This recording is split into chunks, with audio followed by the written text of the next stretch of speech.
Bueno, gracias, bienvenidos. Gracias a las personas que nos están acompañando. Es de empezar a conversar un poco desde distintas disciplinas, de manera interdisciplinaria.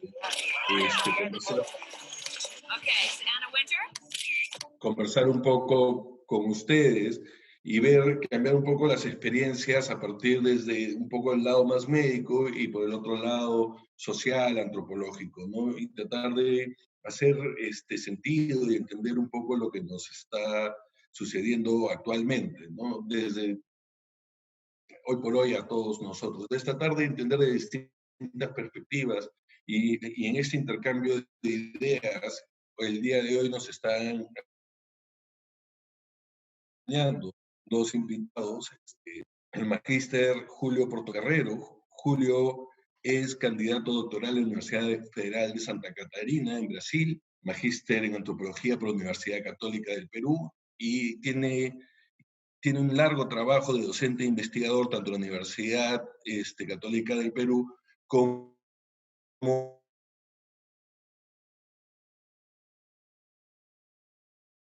de antropología médica y salud, desde un estudio de saberes y ciudades indígenas en la UFC. Ha trabajado como consultor para instituciones como CIES, CARE Perú, la Universidad Cayetano Heredia, Salud Sin Límites, y tiene una larga trayectoria en el tema de salud pública desde una perspectiva social. También nos acompaña el doctor Roberto Somocurcio, es un médico graduado de la Universidad Nacional de San Agustín, pediatra de la Universidad, pediatría en la Universidad San Martín de Porras, diplomado en Peuricultura por la Sociedad Colombiana de Pediatría, diplomado en lactancia materna, crianza por Faldema, España, miembro internacional de la American Academy of Pediatrics, facultad de la American Heart Association y miembro de la Sociedad Iberoamericana de Bióticos y Macrobióticos. Bueno, después de esta presentación,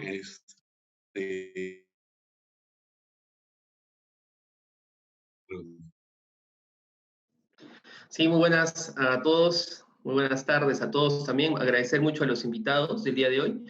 A Carlos por la presentación. Bueno, yo soy Julio Valdivia, trabajamos en la Universidad de Ingeniería, de Ingeniería y Tecnología UTEC. Estamos trabajando somos directores de los centros de investigación en bioingeniería y también el Centro de Impacto y Responsabilidad Social CIRUS. Lo que queremos un poco es justamente conversar el día de hoy acerca del coronavirus y este contexto en el Perú. Hay muchas preguntas, entonces hoy día marcar un poco estas dos cosas, ¿no? La parte antropológica, la parte médica, cómo vamos como sociedad frente a este gran desafío que nos ha mostrado todas nuestras debilidades, y es un poco lo que queremos, digamos, ver hoy día. Para empezar, quiero dar el paso a Roberto, que es un gran amigo pediatra, colega, que nos va a contar un poquito acerca de esto en el área de qué está pasando en coronavirus.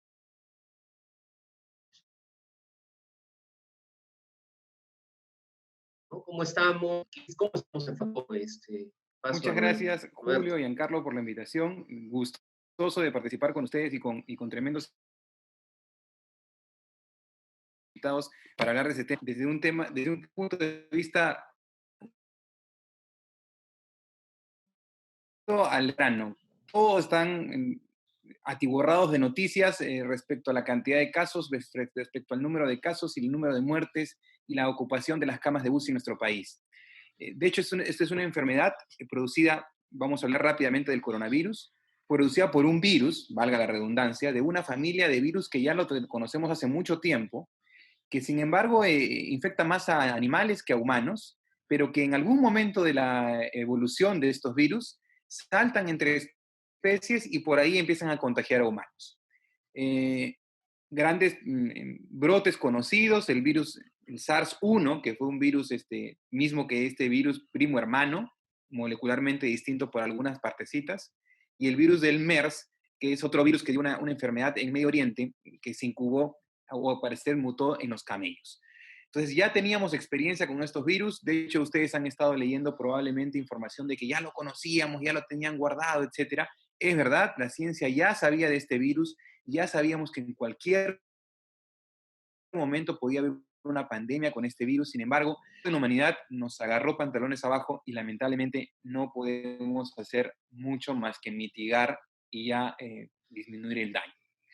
Estos virus son muy mutables, sin embargo, lo que se ha demostrado es que estos virus tienen muy baja letalidad. Entonces uno dice, pero ¿cómo va a tener muy baja letalidad si realmente vemos tanta gente morir en España, en Italia, ya en el Perú, 180 y tantos muertos? Bueno, el punto está que aquí tenemos que saber cuando uno toma una enfermedad, genera anticuerpos a esa enfermedad. El problema está cuando uno no tiene contacto con este germen y nunca lo ha tenido, como este coronavirus, nadie tiene inmunidad. Entonces, el virus de la gripe, que es más mortal en algunos registros que algunos brotes de este virus de coronavirus en otros países, ya teníamos inmunidad cuando vino la epidemia del H1N1, porque ya nos vacunábamos, ya había habido una epidemia 4 años antes, entonces era mucho más fácil para el sistema inmunológico. Frente al virus, no. Entonces, ese es el problema, ¿no? Que 35 millones de peruanos se contagien a la vez significaría que el 2% nada más de muertos y el 5% de complicados, pero de 33, eso es hija para un pobre como el nuestro, sin recursos.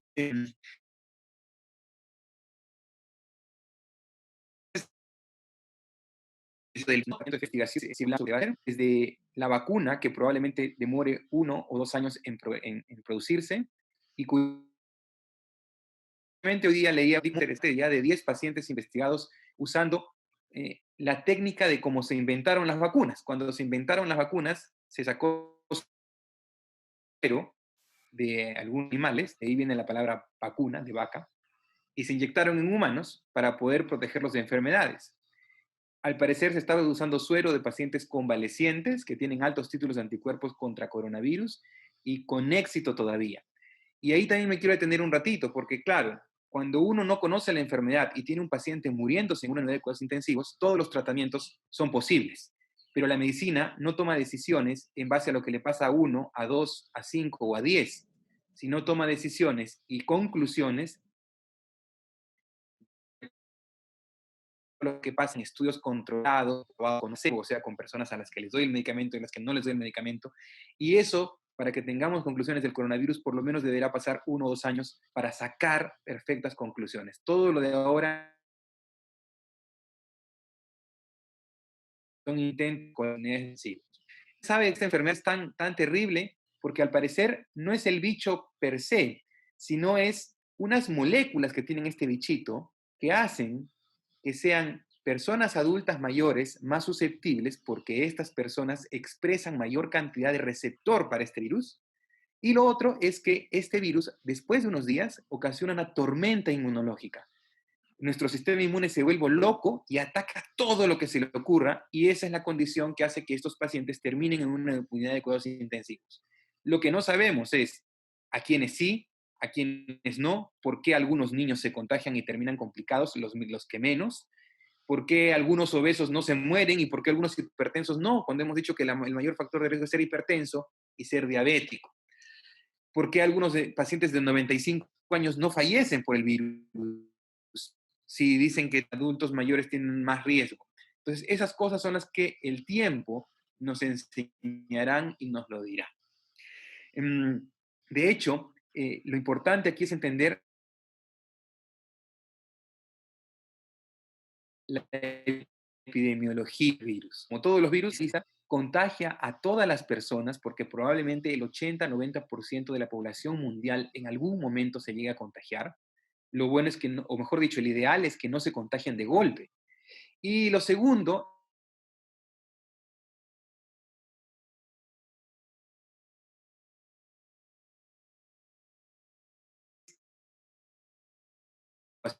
tiene que ser somático y estar contagiando el virus, porque me contagié, pero no tengo enfermedad, manifiesta al menos. Y el segundo problema de este virus es que no tenemos inmunidad. Entonces, se presentaron los dos escenarios ideales para un virus, pero lo bueno y lo bueno para nosotros es que no es tan letal, porque yo me imagino este virus con la propagación que tiene el coronavirus y con la letalidad del ébola, estaríamos hablando de que la mitad de la Tierra estaría muerta en este momento. Entonces, hay que pensar en esos aspectos y entender de que el contagio de esta enfermedad y la mitigación del contagio es lo único que en este momento tenemos los países que no tenemos tantos recursos y los que tienen muchos también para poder mitigar la enfermedad.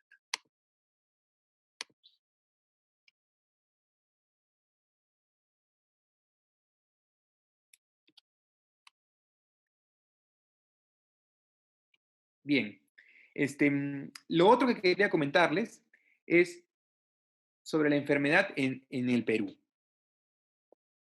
¿Cómo es que se ha presentado esta enfermedad? Tiene que haber llegado, obviamente, vía aérea por algún paciente que llegó, probablemente mucho antes de lo que estábamos pensando que iba a llegar o de lo que tenemos tratado. Y lo otro es sobre las pruebas diagnósticas. Las pruebas diagnósticas son pruebas moleculares, que hay la prueba rápida y la prueba confirmatoria molecular. La prueba rápida es una prueba que lo único que permite es detectar si yo tengo anticuerpos o no. Esta prueba se positiviza generalmente alrededor del tercer o quinto día. Y la prueba molecular es la prueba confirmatoria. Si bien es cierto, no es el gold estándar, no es el ideal, porque el ideal es el cultivo viral, pero el cultivo viral es costosísimo y no accesible para todos los pacientes. Lo segundo es que no veamos mucho los números gruesos. Es una enfermedad, como yo digo, no es una enfermedad de números absolutos, sino de números relativos. Porque si yo estoy contando el número de casos, eso solo me sirve para la epidemiología, pero no refleja realmente el número de casos. Se estima 10 veces lo que detectamos es lo que realmente tenemos. O sea, si en el Perú tenemos 5.000 contagiados, probablemente existan 50.000. Y algunas series dicen que es hasta 100 veces más. Entonces, tanto es así que en Wuhan, China, que fue el epicentro de esta enfermedad, cuando se empezaron a admitir pacientes porque habían demasiadas atenciones en las emergencias, ya no les hacían ni siquiera la prueba. ¿Tiene síntomas respiratorios? Lo asumían como coronavirus y lo entraban a su estadística, a pesar de no haber tenido prueba. ¿Y a quiénes terminaron haciendo la prueba confirmatoria? A los pacientes que estaban críticos. ¿Qué estrategias sanitarias tenemos frente a esto? La única estrategia, como les dije, es la mitigación. Y la mitigación está ahí, el aislamiento, ¿no? El aislamiento social, que no es tan aislamiento social, porque al final estamos conversando, ¿no? Ya nos explicarán los expertos en el tema esto del aislamiento social desde el punto de vista antropológico. Y lo otro que tenemos es el testeo. Muy pocos países del mundo iniciaron las actividades que recomendó la OMS, que era testear y luego mitigar, o sea, aislar. Islandia es uno de los pocos países que no tiene cuarentena, que además tiene todos sus colegios funcionando y lo único que han prohibido son escasas reuniones de más de 20 personas. ¿Por qué? Porque ellos ofrecen el test a todo ciudadano que quiera hacérselo de manera gratuita y si lo encuentras positivo, lo aíslan y lo mantienen. Sin embargo, además han hecho cosas que nosotros quizás no hicimos, que ellos empezaron a testear desde el día que los chinos empezaron a ver que se descontrolaba la cosa y fue como 2 semanas antes de que la OMS lo declarara como pandemia. Entonces ellos ya testeaban a los que llegaban en avión a su país. Tienen una ventaja de ser un país pequeño y estar muy al norte del globo. Eso no es la realidad nuestra, ¿no? El Perú ofrece una realidad distinta, ¿no? El aeropuerto de Lima es un hub de vuelos de todo el mundo para conexiones con Latinoamérica. Eso es un problema para nosotros. Fue un problema, ya no es, pero fue un problema. Lo segundo es nuestras condiciones socioeconómicas y la capacidad de nuestro sistema de salud, ¿no? Se estima que tenemos, según el ministro de Salud del día de hoy, 350 a 500 posibles camas con ventilador mecánico. Después del número 500, los asesores del ministro decían que ya no podía atenderlos el Estado. Entonces esperemos no llegar a ese número. Yo lamentablemente creo que sí lo vamos a superar. Ojalá que y me equivoque, ojalá que nuestras medidas de contención sirvan, ¿no? Así que así estamos en el escenario.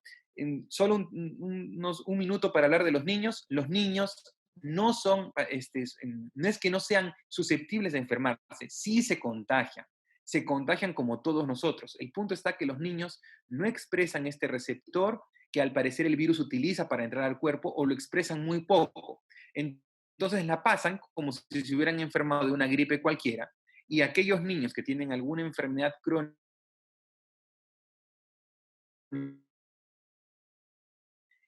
este virus también. Así que parte de que tenía que conversarles sobre la parte médica del coronavirus, y los escucho y participo de lo que siga. Gracias, Roberto. Tu micrófono, Giancarlo, tu micrófono. Quería agradecerte, Roberto, por la participación, para empezar un poco la conversación. Julio, justamente estamos esperando tu perspectiva desde el lado más social sobre la pandemia, sobre la estrategia de distanciamiento social que parece que tantos problemas nos da para instalar, ¿no? Bien. eh, entonces, bueno, muchas gracias también a todos por la invitación, a Julio y a Carlos, a la UTEC en general. Es muy bueno tener este tipo de espacios para discutir temas. Y de hecho, para mí es un gran reto hablar sobre el coronavirus y estas medidas, porque así como existe poca evidencia, ¿no? Respecto a la historia natural de la enfermedad, en realidad la historia social, la historia política y económica de la enfermedad tiene aún menos evidencia, ¿no es cierto? Y es uno de los grandes retos que enfrentamos los científicos sociales, la gente de humanidades, ¿no? Eh, Cómo pensar, ¿no? Y cómo decidir, ¿no? Hay, de hecho, antropólogos trabajando en el MIDIS ahora, en el Ministerio de Salud, que están contribuyendo en la toma de decisiones, sobre todo en el caso de pueblos indígenas, y el espacio, la información para la decisión es muy difícil, ¿no? Y yo quería arrancar con una idea que es bien importante, ¿no? Rescatando a Marcel Mauss, un clásico, uno de los padres de la antropología, y esta idea de hecho social total, ¿no es cierto? El coronavirus trasciende por mucho el hecho médico, ¿no? Y se convierte en un fenómeno que afecta múltiples dimensiones, ¿no? Esta es una primera idea que es básica, ¿no? Y de ahí la importancia de la interdisciplinariedad en el estudio del coronavirus, ¿no? Múltiples dimensiones que van hacia lo político, lo económico, lo cultural, social, entre otros. Y otros elementos básicos de este hecho social total tenemos que hacer es por dónde empezar, ¿no es cierto?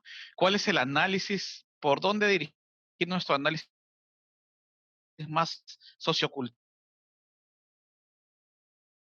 ¿no es cierto? En relación al coronavirus, existiendo tan poca información, ¿no?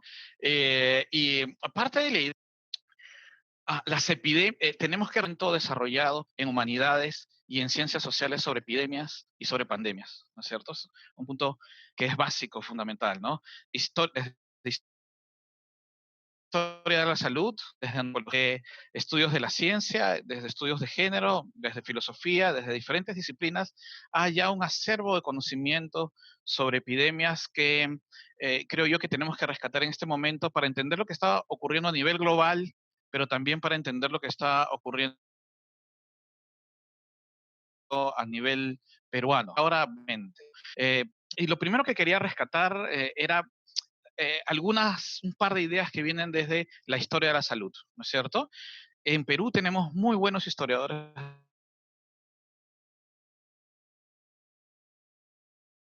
Gelosio, epidemias, además, nos dan dos lecciones que son muy, muy interesantes, ¿no?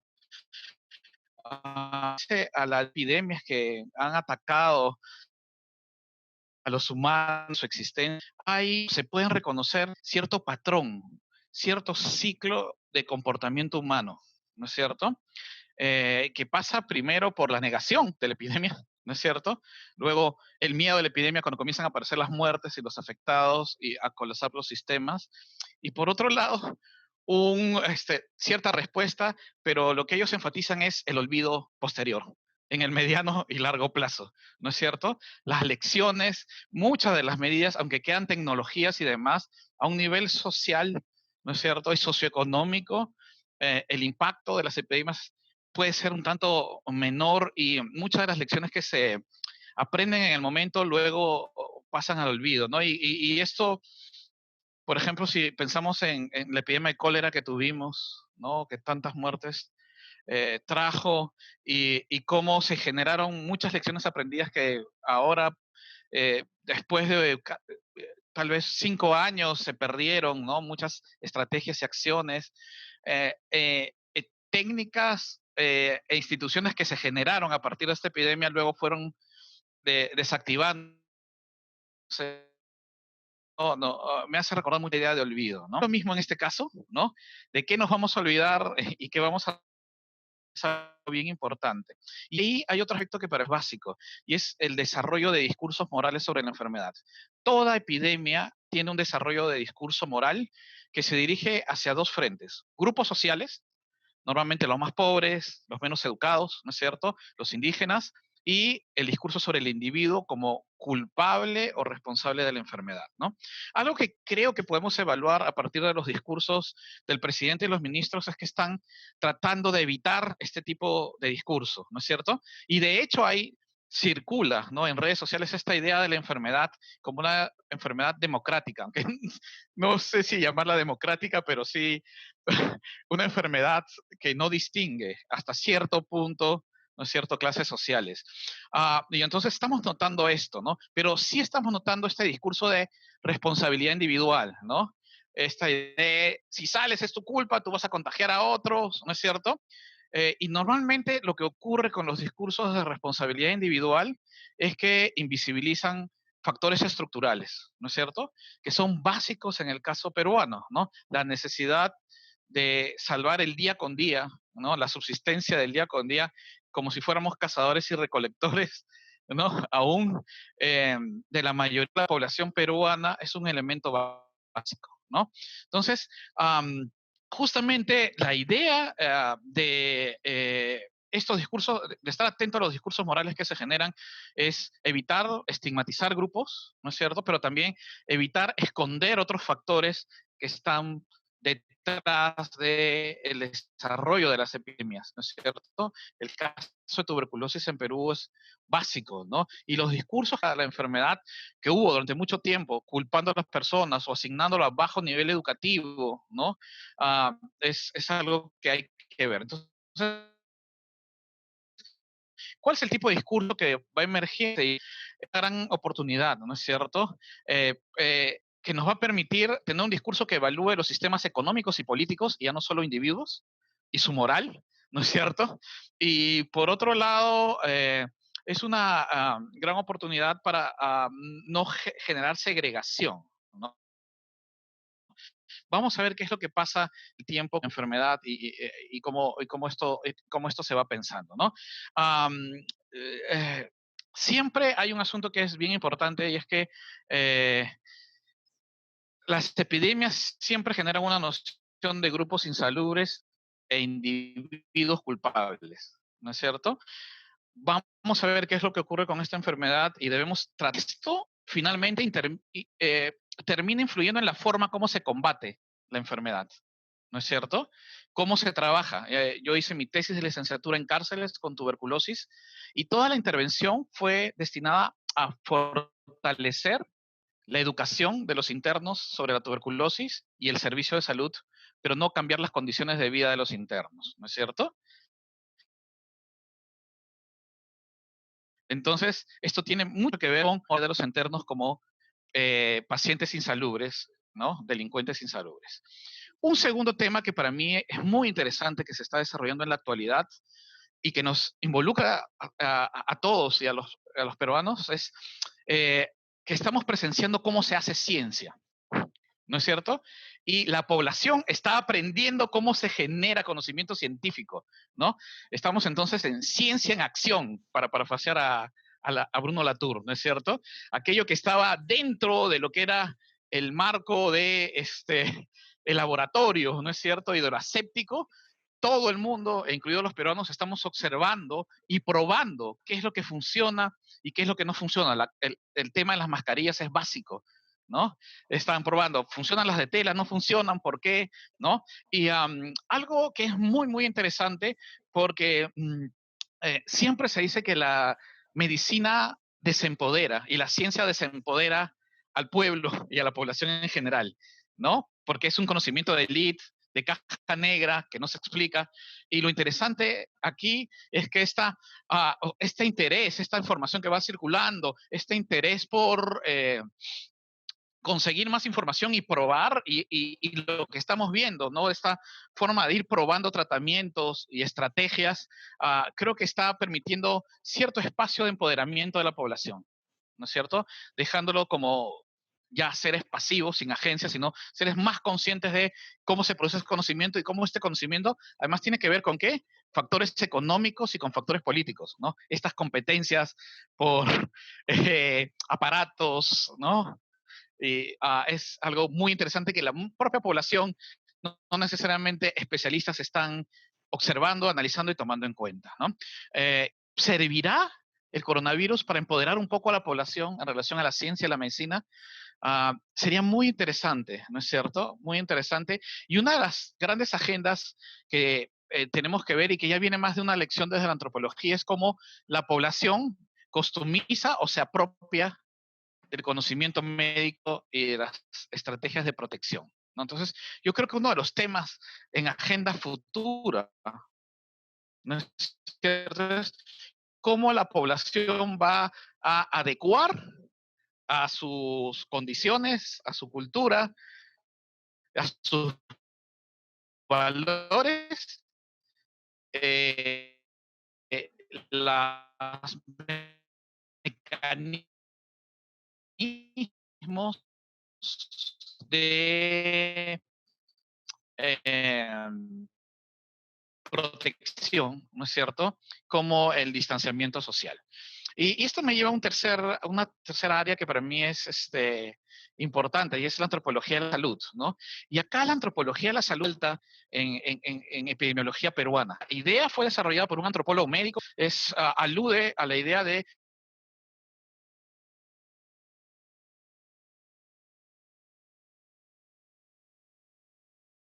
Discúlpenme, se cortó mi señal, gajes de la pandemia, tiempos. Y bueno, este concepto es muy interesante porque la ciencia de epidemias que generan sinergias entre sí y se refuerzan, ¿no es cierto? Va más allá de la comorbilidad, ¿no? No se trata del análisis más individual, sino de un análisis epidemiológico que epidemias, ¿no? Y cómo ciertas epidemias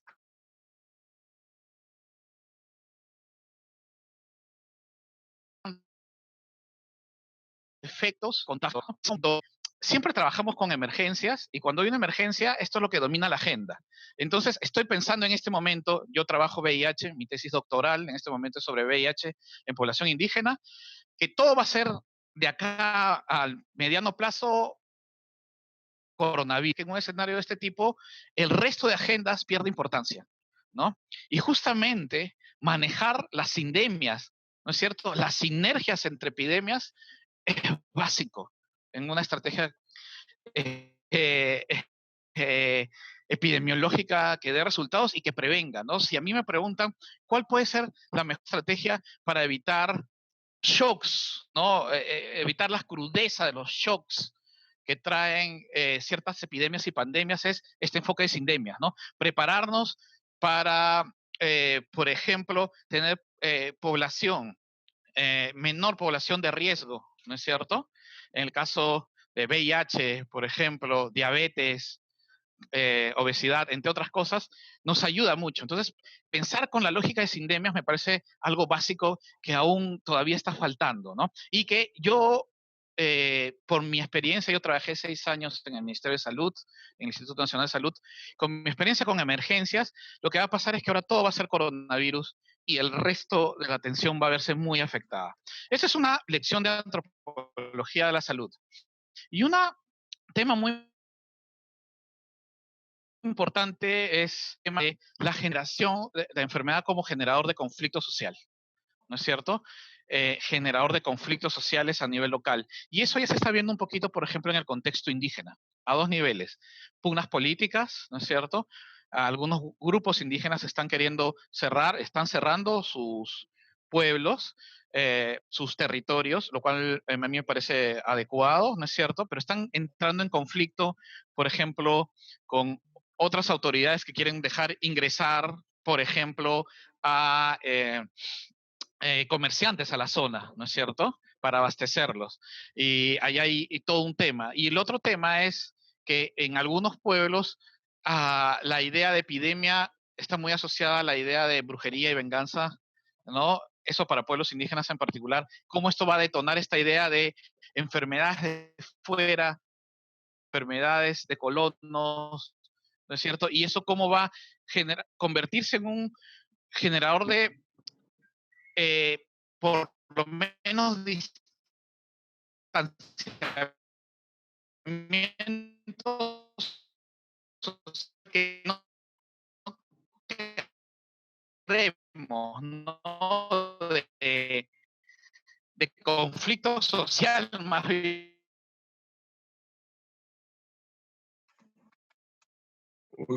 Julio, creo que te hemos perdido un poco. Regresas. ¿Regresé? ¿Sí?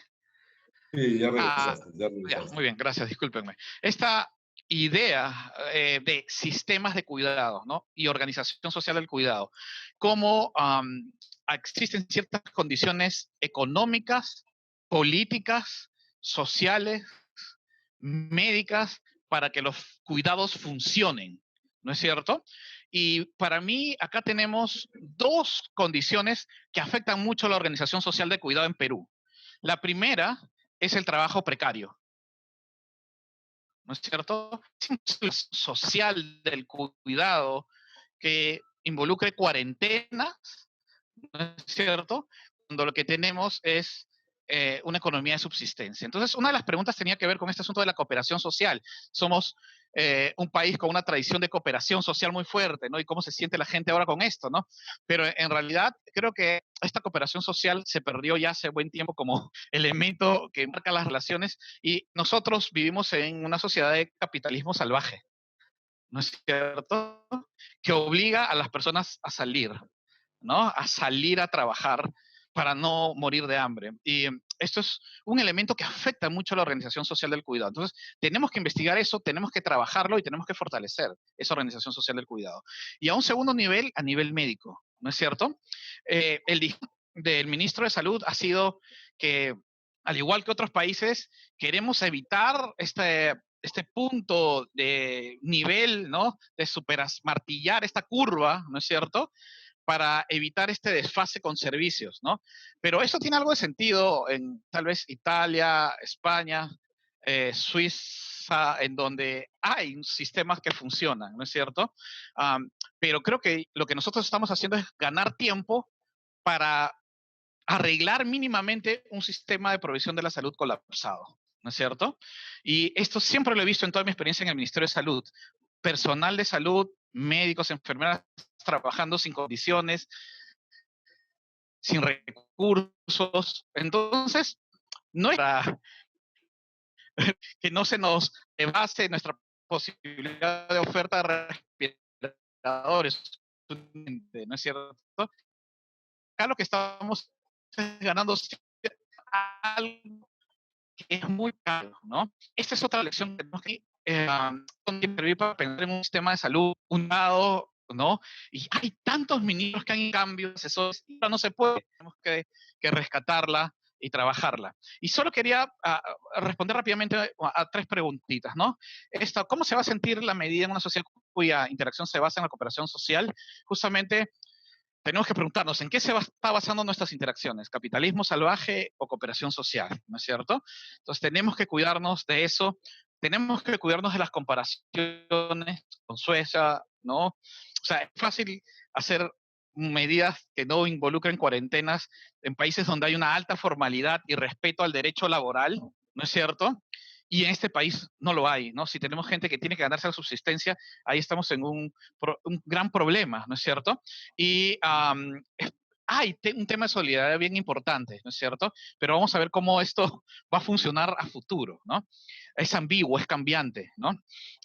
Otra idea, una pregunta que era interesante es, ¿existe la posibilidad de que la distancia social se convierta en aislamiento social? ¿Ya? A mí lo que más me preocupa es que se convierta en exclusión social, ¿no es cierto? Y en este momento estoy pensando en chicos campesinos, niños indígenas y niños pobres que están teniendo, yo creo, más allá de todo el esfuerzo que el Ministerio de Salud, problemas para su formación, ¿no es cierto? ¿No es cierto? Como la necesidad de la distancia social, que algunos prefieren decir distancia física, ¿no es cierto? Distancia física más que social, porque si tienes redes, todavía puedes estar ahí, no te puedes tocar, pero para este gran grupo que no tiene ese acceso, eso va a generar una exclusión social que para mí es bien importante, ¿no es cierto? Y que tenemos que tomar en cuenta en dos sentidos, esta exclusión social y luego gente que se va a arriesgar, que es un grupo de riesgo que tiene que salir a trabajar, ¿no es cierto? ¿Ya? Una preguntita era, ¿cómo sistema de salud tenemos la capacidad instalada para afrontar el contexto? Creo que no, pero algo que es bien interesante de todo esto es, además estamos trabajando siempre con una lógica de emergencia, ¿no? En Perú muchas veces encontraba asesores, el propio personal de salud, que hablaba del abuso de emergencia sanitaria, ¿no es cierto? Y parece que esta es un patrón en la acción del Estado peruano, ¿no? La emergencia. Obviamente ahora estamos en una emergencia, ¿no? Pero luego tiene que haber una respuesta de consolidación y de crecimiento frente a estas emergencias que justamente mejoren nuestra respuesta. Y entonces, para mí, la idea principal es pensar en cómo revertir esta situación de organización social de cuidados que implica también los servicios de salud colapsados, ¿no? Bien, quería arrancar con esto. Gracias y disculpen por los cortes. No, perfecto, interesantísimo. Gracias, Julio. Hay varias ideas que me quedan dando sobre lo que has dicho. La idea de hecho social total, ¿verdad? Y quizás por ahí va una de mis primeras reflexiones. ¿En qué medida justamente el hecho de vivir en la globalización y en toda la tecnología ha hecho que este hecho social total de alguna medida se convierta en más total, ¿no? Lo ha incrementado, lo ha acelerado, le ha generado más impacto. Otra cosa que me quedaba interesante, lo que me decías, es esta idea de a dónde tienen que ir las políticas de CTI, a qué vamos a seguir llamando innovación, ¿no? Tiene que contar participación de la gente, solamente que la gente se dé cuenta de la importancia de la ciencia y tecnología, sino que nosotros, las personas que estamos en el acceso a la ciencia y tecnología, lo acerquemos, ¿no? Yo creo que va un poco por esas líneas, y me parece que también eso entra no solo a nivel social, sino a nivel de cómo planteamos las estrategias a partir de ahora a otras pandemias que vamos a tener, y desde el lado social. Esas eran un poco las ideas que me quedaban ahí. Al igual que tú, yo veo un conflicto en la sociedad al tratar de imponer esta relación. Y ya comienza a salir un prejuicio que podemos ver en las redes, como que el que no se queda es el malo, no una simplificación del problema. Obviamente hay gente que sí sale sin mayor responsabilidad, pero el gran grueso de lo que estamos viendo son problemas sociales y culturales que estamos teniendo ahora más claros, ¿no? Por ejemplo, el hecho de la separación de hombres y mujeres. Ahora recién nos estamos dando cuenta que en realidad nuestra respuesta epidemiológica tiene que estar ligada a un entendimiento social y cultural. ¿Sí? Nos parece tan evidente ahora, pero no hace 2 meses y hace 3 semanas, ¿no?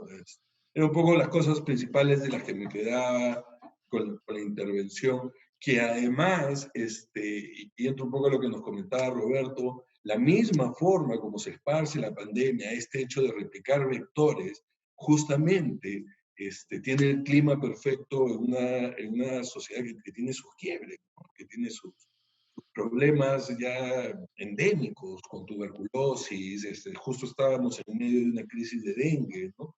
Sin contar en todo el resto de problemas de salud que tenemos. Y también me quedo bastante con esta idea de que se ve como un virus democrático, ¿no? Tú decías democrático entre comillas. Es democrático en el contagio, pero no es democrático en el efecto, ¿verdad?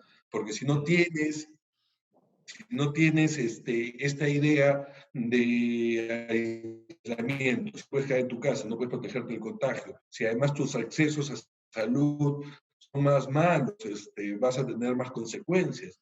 Y eso ya lo veía hoy día en la mañana, veía un reportaje sobre que el mayor porcentaje de las víctimas en Nueva York, por ejemplo, son población afroamericana y latina, ¿no? Entonces, tenemos que tener cuidado con la sobresimplificación de los problemas que me parece que están trayendo y creo que hay que mirar justamente esta dinámica de la enfermedad con la dinámica de nuestra sociedad y entender este colapso que nos está dando, ¿no?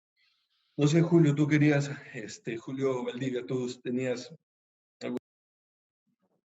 Sí, bueno, primero agradecerles, la verdad muy interesante las opiniones bueno, y esta conversación. Una pregunta que está surgiendo bastante y veo un poco también en la preocupación de la gente en público es pensar un poco acerca de, entonces, estas medidas que se están tomando aquí, ¿no? Que prácticamente estamos guiándonos por la OMS de hacer estos tipos de aislamiento, de los lockdowns que le llaman, ¿no? O estas cuarentenas. O sea, con preocupación a veces el ver estos números que obviamente no son realmente lo que refleja el número de infectados real, ¿no? Del 1 de abril 1323 al día de hoy, ¿no? Que estamos en 5.897 personas infectadas. La pregunta es, ¿y estas medidas parecieran que no están funcionando, ¿no? Es una pregunta que mucha gente dice, bueno, deberíamos realmente comenzar a salir o cuál es de repente la medida más adecuada para esto. Mi pregunta un poco va a ese sentido, tanto a Roberto como a Julio, es probablemente qué deberíamos pensar antes. Sabemos que no hemos visto todas las variables que conllevan al tipo de población que tenemos. No podemos compararnos pues, con Suiza u otros países, pero ¿qué consideraciones creen que deberíamos haber tomado también un poquito para usted? Si me permites empezar con la parte médica, te puedo decir, Julio, muy interesante la pregunta. Primero, felicitar a Julio Portocarrero por su exposición. En verdad, ¿qué haríamos los médicos o las decisiones de salud pública si no tuviéramos a los antropólogos? Esa es la lección que yo me llevo, ¿no? A ver, este virus tiene un gran problema dentro de los tantos que tiene. Primero que la receta no la sabemos porque nadie se ha enfrentado a una pandemia como estas desde hace mucho tiempo. Ni siquiera la pandemia de la influenza ha servido de experiencia para China. Les ha dado un poquito de como que de training, pero no han sabido qué hacer, porque eso no habían tenido tantos muertos. Segundo, este virus o las medidas que tomamos es como un plato de comida. Un plato de comida en el Perú, en Bolivia, en España y en Italia va a saber distinto de acuerdo a cómo lo prepares porque los ingredientes son distintos. Es lo mismo, nuestra realidad es distinta. No podemos decir, pero hagamos lo que hicieron los chinos, porque no tenemos ni el sistema de gobierno de China ni la disciplina de los chinos para acatar las órdenes de su gobierno. Pero hagamos lo que hicieron los islandeses, pero no tenemos la cantidad de pobladores ni el Producto Bruto Interno que tienen ellos para tomar esas decisiones. Compremos todas las pruebas. No podemos comprar todas las pruebas porque Estados Unidos retiene algunas para su país. Entonces, es un virus que realmente nos ha caído de golpe. Ahora, respondiendo un poco a la pregunta, ¿cuánto tiempo esas medidas funcionarán para la cuarentena? Yo lo traduzco en un ejemplo. No es lo mismo que me caiga una catarata que me gotee todo el año. Si a mí me gotea todo el año, me da dando el tiempo para poder, como bien decía Julio, poder tapar todos los huecos que cuando uno tiene una pandemia, es como cuando uno está arreglando su casa, ¿no? Y te olvidaste de pintar un cuarto y te diste cuenta que ese cuarto tiene un montón de grietas. Así, las pandemias salen a luz todos los huecos y orificios que tenía nuestro sistema de salud despreocupado por años, por décadas. Entonces, prefiero que me caiga gota a gota y yo poder solucionarlo, pero no vamos a vivir en cuarentena siempre. Tenemos que alcanzar un número de contagio que esto permitan controlar la pandemia. Ese número de contagios cuando está debajo de 2. ¿Qué quiere decir eso? Que si yo puedo contagiar a menos de 2 personas, ya estoy cerca de controlar la pandemia. Por ejemplo, el sarampión es un virus que contagia 1 a 19 personas. Para eso existió la vacunación mundial y se acabó. Pero si yo vacuno a 10% y dejo de vacunar a 90, los 90 se van a contagiar de sarampión. Algo así funciona médicamente el coronavirus, y lo dejo a Julio terminar o hablar de lo que nos tiene seguro para decirnos. Sí, bueno, es una pregunta bien difícil de responder, ¿no? Que creo que nadie se atrevería a responder así nomás. Uno, porque hay gente que está tomando decisiones, ¿no? Y en tiempo de guerra a veces todo el mundo es general, pero hay otro tema que es bien importante, ¿no? Y es que estas son decisiones que se van tomando en el corto plazo, ¿no es cierto? En el corto plazo. Casi todas las medidas y todos los elementos que mencioné tenían que ver con mediano, largo plazo y con elementos estructurales, ¿no es cierto? Que tenemos que comenzar a ir construyendo, ¿no? La formalización laboral, el tema de la mejora y la unificación de los sistemas de atención de la salud, la mejora de las formas de organización de los cuidados. Y entonces, lo que yo diría es paciencia, esperar a que ocurra esta etapa de cierta nivelación, ¿no es cierto? Y un aspecto que es bien importante, yo creo, es también comenzar a identificar buenas prácticas, ¿no es cierto? Estas redes, por ejemplo, de cuidados para ancianos, estas redes, ahora, por ejemplo, algo que ha generado el Estado es un espacio de, de conversación, diálogo con organizaciones indígenas, ¿no es cierto? A partir del Ministerio de Cultura. Estas cosas tienen que comenzar a llegar para quedarse, ¿no es cierto? Y justamente yo iba más hacia la cuestión más estructural, ¿no? Las buenas prácticas que no se olviden, ¿no? Como la historia de las epidemias nos demuestra que siempre ocurre, ¿no? Uh-huh. Sí, de hecho, yo creo que ahí salto un poco, ¿no? Hay un poco justamente esta idea bueno, el gobierno, los que toman las decisiones, estamos seguros que hacen lo mejor que pueden en la circunstancia que pueden, ¿no? Pero nos plantea un desafío, el desafío de cómo ir construyendo sociedades más resilientes, sociedades que tengan mecanismos para aguantar, ¿no? Mecanismos más allá de la represión, por ejemplo, porque la represión siempre es limitada, la represión siempre llega a un momento de conflicto, ¿no? Y no está funcionando la represión cuando tenemos 50.000 personas por incumplir el aislamiento. Entonces también tiene que haber otra planificación del aislamiento, me parece, tiene que haber una planificación de respuesta también, de respuesta de salud, tiene que haber un empoderamiento, ¿no? ¿Ustedes creen que de verdad se va a producir ese cambio a nivel político del Estado peruano, o es, como dirían los gringos, un pensamiento ilusorio que queremos tener ahora, de que vamos a salir de esta crisis con un recuerdo claro de lo que ha sido la pandemia y de lo que deberíamos hacer para estar ahí, o que vamos a terminar olvidándonos un poco de lo mismo? No sé sus opiniones sobre eso, yendo que decías, Julio, del olvido, ¿no? Tal vez esta vez cambiamos y yo tal vez pueda decir algo, ¿no? Lo primero que tendría que decir es que es bien difícil responder esta pregunta ahora, ¿no? ¿Quedarán estas lecciones en el olvido o no? Y la historia de las epidemias a veces nos dicen que sí, ¿no? Pero bajo ciertas condiciones. Y la pregunta es, ¿cómo hacemos para que esto no quede en el olvido? ¿No es cierto? Una de las primeras ideas es empoderar a la población, ¿no es cierto? Darles información. Lo segundo es dejar los discursos represivos de carácter individual y trabajar los elementos estructurales. Y otro aspecto que para mí es muy importante es producir investigación, conocimiento, ¿no es cierto?, que pueda mostrar, ¿no es cierto?, las lecciones que se sacaron, y hacer incidencia sobre quienes toman decisiones políticas. Entonces, mi respuesta es, la respuesta está por hacerla y la tenemos que hacer, ¿no es cierto? Nosotros evitando que esta amnesia estructural de las epidemias no vuelva a acontecer esta vez, ¿no es cierto?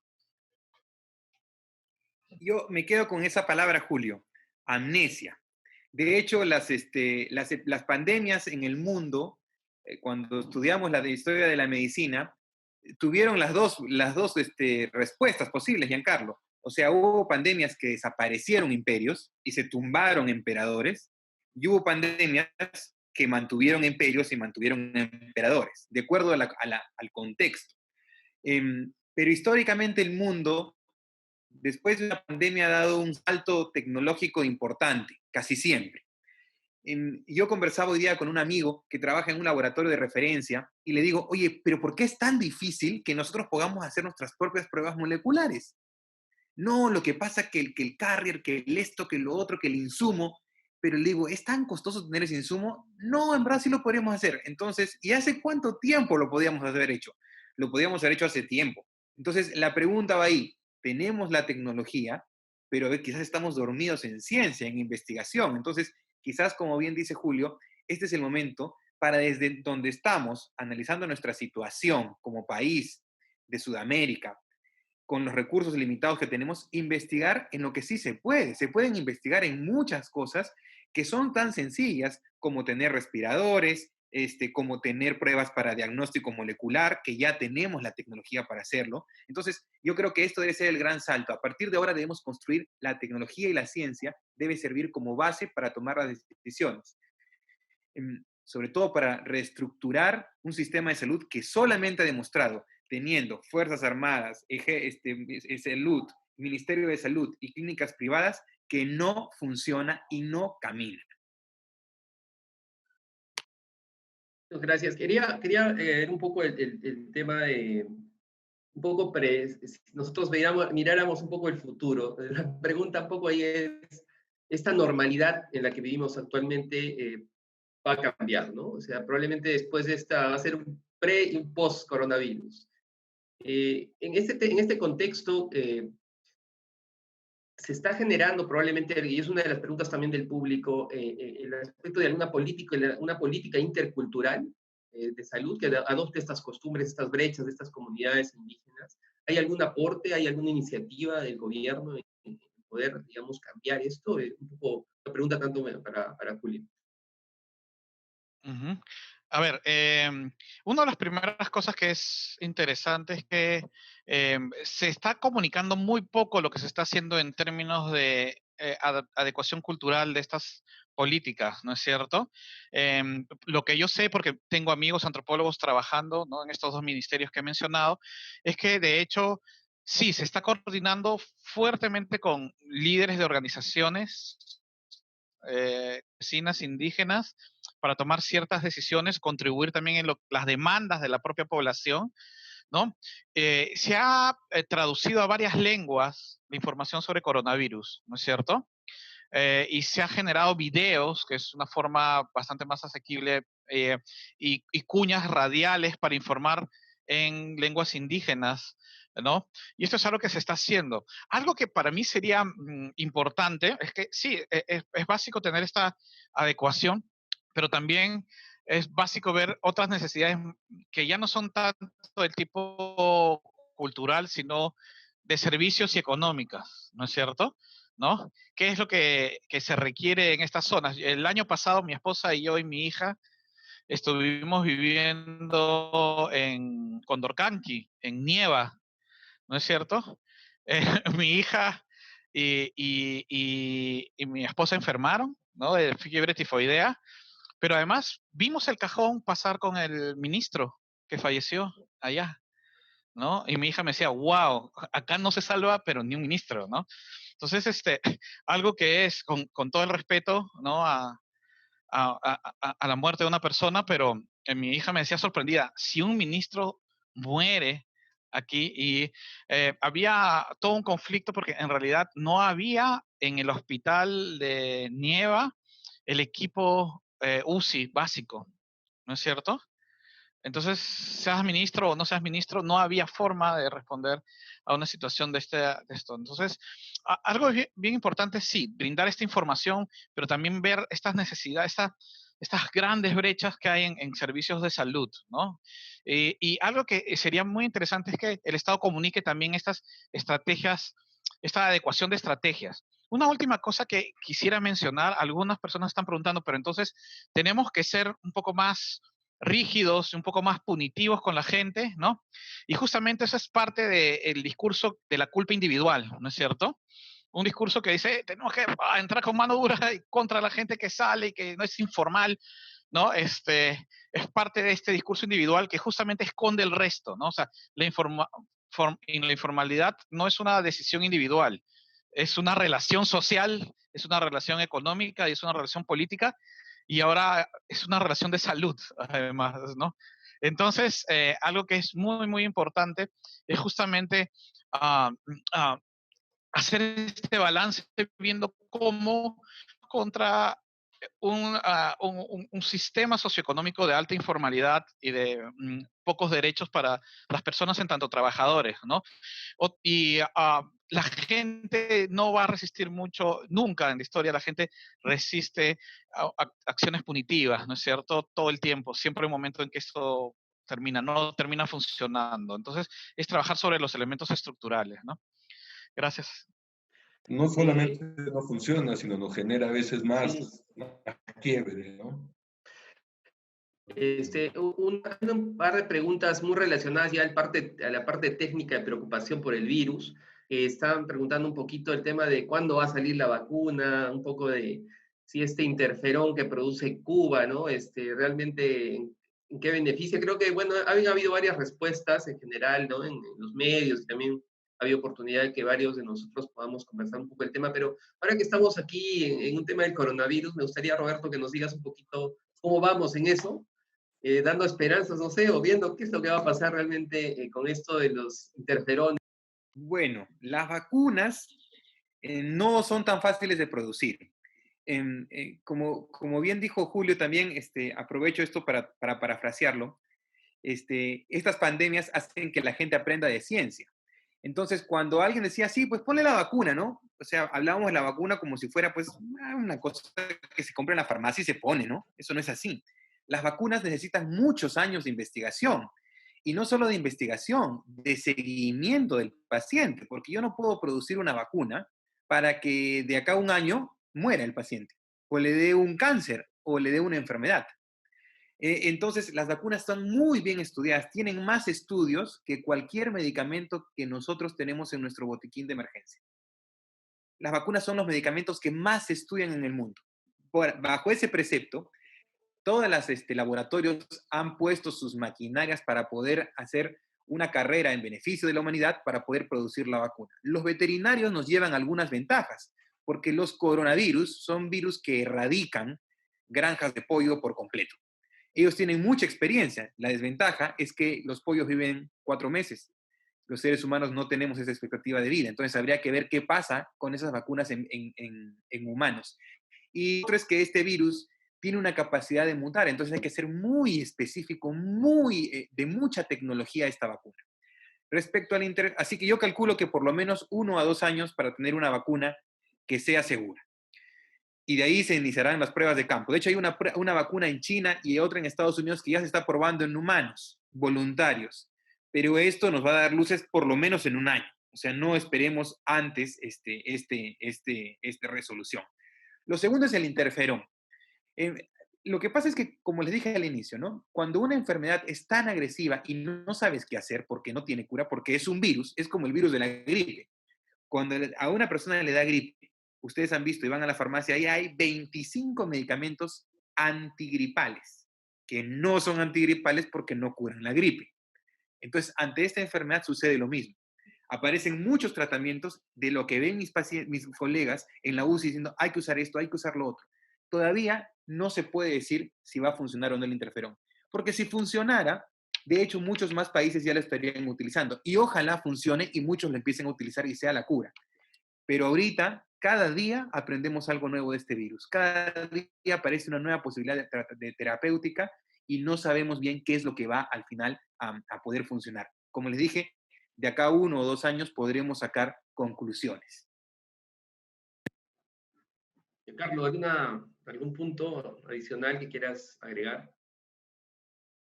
No, en realidad estaba leyendo un poco las preguntas, ¿verdad? Y nos preguntaban sobre, por ejemplo, el tema de por qué daba más positivo a veces los hombres que las mujeres a la hora, y me parecía que es interesante. No creo que tengamos la respuesta ahora, pero habría que, es un tipo de cosas que tenemos que investigar si es por una razón médica o por un problema social y de diferencias de género y movimiento de los distintos géneros en la economía, ¿no? O sea, ¿están más propensos a contagiarse o es que el virus en sí es más propenso con los hombres? Yo creo que no lo sabemos todavía ahora, pero ese es el tipo de cosas que son preguntas que tenemos que responder desde justamente estas miradas cruzadas. Sí hay un poquito de información al respecto, Giancarlo. De hecho, al parecer, alguna de la respuesta inmunológica o parte del mecanismo de la respuesta inmunológica está ligada al cromosoma X. Y al parecer, lamentablemente los hombres solo tenemos un X. Entonces, eso nos hace un poquito más susceptibles desde el punto de vista médico. Probablemente hay muchas más aristas en esta forma geométrica, pero ya lo sabremos en el tiempo como... Pues muy bien, estamos a la espera de algunas preguntas más. Giancarlo, si quieres agregar algo, Julio.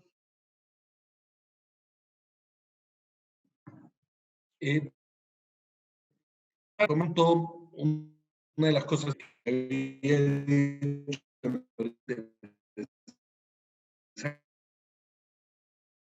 es volver un poco sobre el tema era un poco sobre el tema de hacia dónde íbamos con esta idea de sindemias, ¿no? Es un término que deberíamos empezar a dejar más en la medida en que vamos a tener pandemias que existen con epidemias, con endemias, creo que es el término a las cosas que tenemos. Entonces, es una idea explotable, o sea, yo primera vez que lo escucho, por eso yo lo pregunto, quizás podríamos tener alguna idea desde el punto médico si ese es un concepto que se está manejando recientemente. Bien,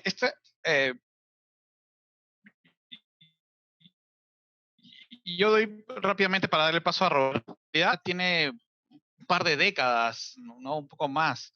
Y de hecho, el CDC, el Centro de Control de Enfermedades de Estados Unidos, tiene un grupo especializado en sindemias, ¿no?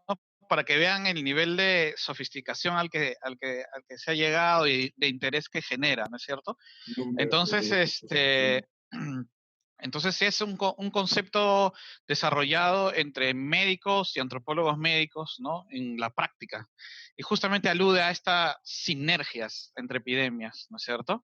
Y hay un concepto que es muy interesante, que es el de ecosindemias, ¿no es cierto? Y es las sindemias generadas por transformaciones ecológicas, como el cambio climático, ¿no? Algo interesante para comenzar a ir trabajando. Y ya, solo quería,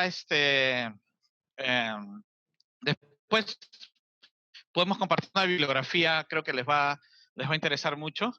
Y sí, bueno, gracias. Sí, yo quería aportar algo sobre eso también. De hecho, lo que dice Julio es bien cierto desde la parte de vista médica. El problema de estos virus no solamente son las endemias que ya se estudian y que el CDC ha tomado control de esto y tiene varios grupos de trabajo sobre obesidad, por ejemplo, el cambio climático, etcétera, ¿no? El punto aquí también va con los otros virus que se nos vienen ahora en el invierno.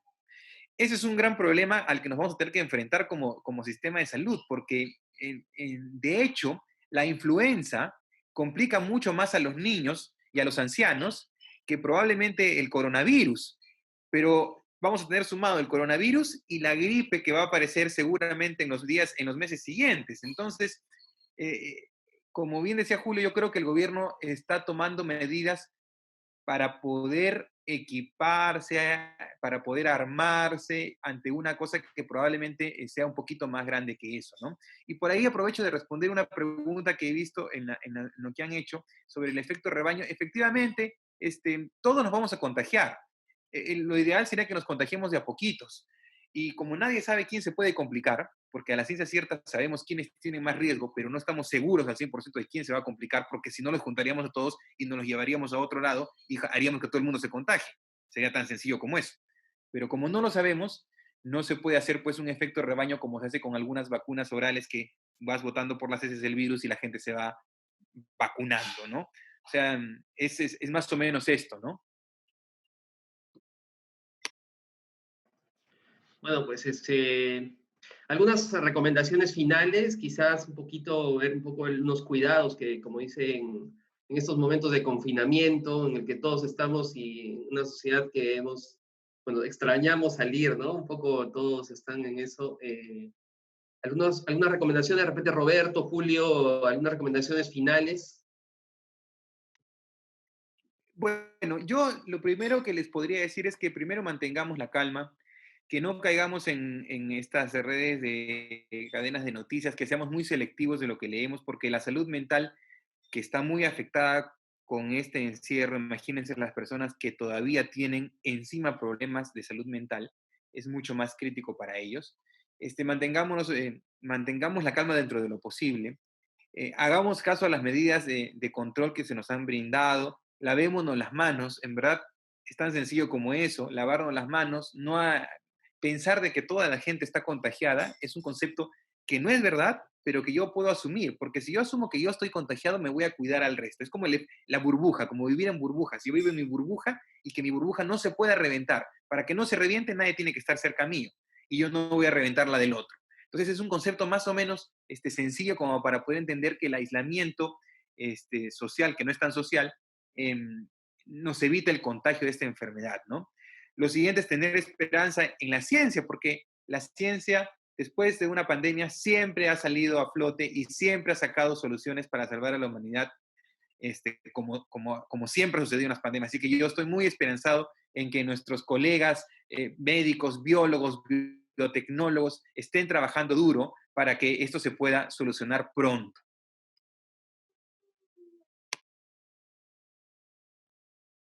Julio, ¿algunas recomendaciones finales? En realidad, tal vez la idea es paciencia, ¿no? Porque lo que se está haciendo ahora es ciencia en acción, y probando sobre la marcha, ¿no es cierto? Estamos en vivo observando cómo se está construyendo el conocimiento sobre una enfermedad. Y lamentablemente es observación participante, ¿no es cierto? Entonces tenemos que tener mucha paciencia, tranquilidad. Y sí, eso sería, ¿no? Eso sería. Bueno, quiero agradecer a Roberto, a Julio, digamos, por estas sabias palabras. Esta conversación ha sido muy interesante y creo que todo el público que ha estado conectado ha estado muy interesado. Hay bastantes todavía inquietudes y bueno, algunas palabras, Giancarlo, para despedirnos. Bien cortito, yendo un poco a lo que habíamos hablado al principio, no es nuestra primera pandemia, para terminar en una nota positiva. Saldremos adelante, pero lo que es importante es no olvidar, ¿no? Y empezar a hacer estos cambios a partir de ahora, ¿no? Vamos a salir adelante, no olvidemos y vamos todos con calma y paciencia, ¿no? Bueno, pues muchas gracias, Roberto, muchas gracias, Julio. Damos por terminar este webinar. Es uno de los muchos que vamos a hacer acá dentro de la UTEC. Creo que es importante y es interesante juntar esa experiencia médica, antropológica, multidisciplinaria, interdisciplinaria, transdisciplinaria también, ¿no? Todos estos términos importantes, creo que vamos a continuar con ello. Y bueno, agradecemos a todos los que han estado presentes, participando de esta conversación. Y los invitamos a que sigan atentos a los siguientes webinars de UTEC. Muchísimas gracias. Hasta luego y gracias a todos.